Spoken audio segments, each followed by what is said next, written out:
Alam nashrah laka sadrak, apakah belum kulapangkan dadamu? Bacalah Al-Quran seakan-akan dia turun kepada. Lagi sedang malas-malasnya, nggak semangat, Iqra, bacalah. Tapi jangan sombong, atas nama Allah. Bismi rabbikal ladzi khalaq. Saya nggak mau lah ngapal Quran, nanti ngapal Quran jadi imam, jadi ustad. Saya nggak punya bakat. Siapa bilang penghafal Quran cuma jadi ustad? Ustadz Abdul Somad, siapa saja anak santri yang ngapal Quran, maka dia dapat beasiswa full fakultas kedokteran Universitas Islam Indonesia Yogyakarta. Masuk kedokteran 300-500 juta, anak penghafal Quran gratis, lulus jadi dokter spesialis penghafal Quran. Anak-anak kecil kalau ditanya mau jadi apa, jadi dokter. Saya heran, kenapa anak-anak ini kalau ditanya mau jadi dokter, sekarang baru tahu dokter itu martilnya kecil, sebesar ini martil, dia pukul lutut pasien. Mohon maaf Pak, ini tempurung kelapanya mesti diganti. Harganya berapa? 10 juta kiri, 10 juta kanan, ongkos pasang 20, pas 40 juta. Martilnya kecil, jadi tukang martilnya besar. Mohon maaf tukang, jangan tersinggung. Begitulah Allah memuliakan para penghafal Quran. Ustaz Abdul Somad tolong posting ini di Instagram, kawan saya dari Jakarta. Apa ini? Berita penerimaan santri tentara ada penerimaan khusus, syaratnya penghafal Quran. Penghafal Quran bisa jadi polisi, penghafal Quran bisa jadi tentara, penghafal Quran bisa jadi dokter spesialis, penghafal Quran bisa jadi presiden, penghafal Quran bisa jadi kapolri, penghafal Quran bisa menjadi panglima. Maka penghafal Quran pilot. Sekarang Ustaz Somad kalau naik pesawat pusing kepalanya, diputarkan lagu-lagu barat. What can I do? What can I do? Karena pilotnya nggak hafal Quran. Coba kalau hafal Quran pilotnya, begitu kita masuk ke dalam pesawat, Bismillahirrahmanirrahim, Ar-Rahman, kita pun heran. Duh, tanya mbak, itu siapa? Mohon maaf Pak Ustaz, pilotnya alumni dari pesantren Habib Muhammad bin Anis, Al-Hijrah An-Nabawiyah, hijrahnya Rasulullah Sallallahu Alaihi Wasallam. Pantesan tiba-tiba Ustaz Somad diperintahkan maju ke depan, rupanya pilotnya santri. Allahu Akbar, azim. Ke depan kalau mau memperbaiki bangsa Indonesia ini semakin banyak. Rahmat Allah itu seperti pisang, buah-buahan yang sudah matang.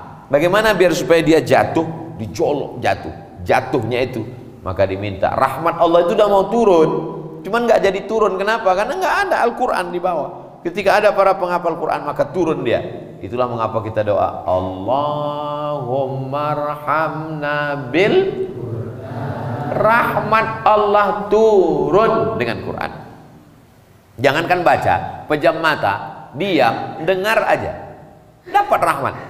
Wa idza quri'al Qur'anu fastami'u lahu wa ansitu la'allakum turhamun.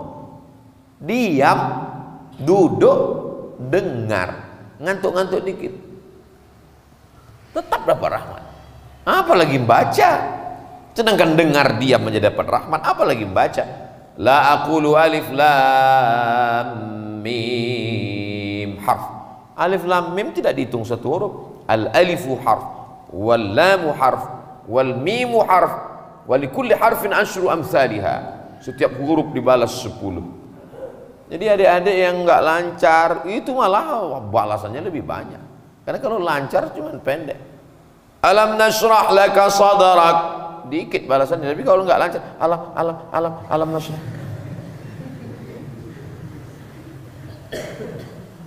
Al-mahiru bil Quran, orang yang mahir membaca, menghafal, memahami, mengajarkan Quran. Ma'as safaratil kiramil bararah, bersama para malaikat idza as-samaa'u fatarat wa idzal kawakibu tasarat wa idzal biharu fujjirat wa idzal qubur ketika dibangkitkan semua yang dikubur, pandang ke depan malaikat, ke belakang malaikat, ke kanan malaikat, ke kiri malaikat, ke atas malaikat. Loh, aku kok jadi malaikat? Aku itu siapa? Nanya sama malaikat, aku siapa? Kamu penghafal Quran. Bangkit bersama malaikat. Orang akan dibangkitkan di padang mahsyar dengan siapa yang dia cintai. Khusus penghafal Quran akan dibangkitkan bersama malaikat. Adik-adik ini semua nanti bangkit bersama malaikat. Dan nanti di akhirat itu bangkitnya dengan artis K-pop, bangkit dengan Cuyun, Jet Li, Amitabh Bachchan. Tergantung dengan siapa yang dia cintai. Abdul Somad ingin bangkit di akhirat bersama Habib Muhammad bin Anis. Habib atau Habib? Habib ya? Bukan Habib. Masya Allah, tak ya. Udah habis? Cukup? Belum. Ustaz dari tadi ngeliat-liat tuh maksudnya wis. Belum. Los Allah. Tabarakallah. Jadi kalau mau mulia, satu-satunya cara meraih kemuliaan adalah dengan Al-Quran. Cobalah kita lihat qori-qori itu sampai meninggal dunia. Syekh Khalil Al-Husari, as-salatu wassalamu alaika ya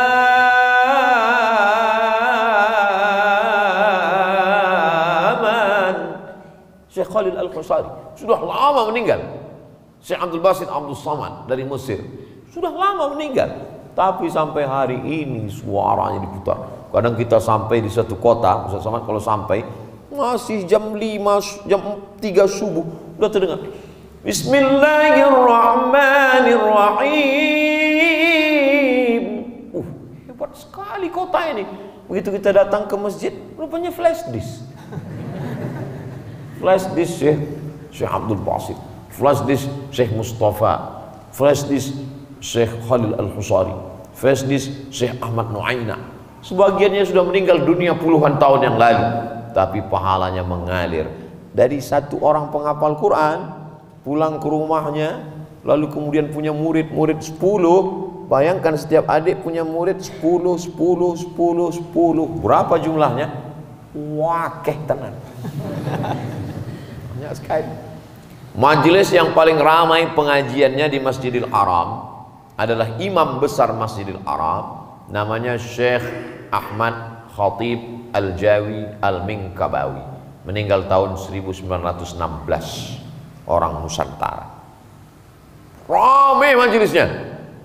Sampai suatu hari dia berpikir, inilah majelis yang paling hebat. Malamnya mimpi ketemu Rasulullah SAW. Majelis yang paling hebat ada di tiang sana. Heran dia, loh, bukan majelis ini. Ternyata majelis yang followernya paling banyak belum tentu mulia. Yang subscribernya 3 juta itu belum tentu mulia. Yang Instagramnya 6,7 juta, yang hampir 7 itu belum tentu mulia. Yang mulia itu yang ada di tiang sana. Penasaran Syekh Ahmad Khatib, dia datang ke tiang yang ditunjukkan Rasulullah itu. Aneh, gurunya 1, muridnya 1. Setunggal. Kenapa majelis ini paling mulia? Ternyata ini guru ngapal Quran, dia tidak menerima murid baru sebelum murid ini khatam. Khatam murid ini, datang murid satu lagi khatam. Inilah majelis yang paling mulia, kata Rasulullah SAW. Tidak bertentangan dengan nas, karena waktu hidup Nabi pernah ngomong, khairukum, orang yang paling mulia di antara kamu, man ta'allamal Qur'ana wa 'allamahu, orang yang belajar Quran dan mengajarkan Al-Quran.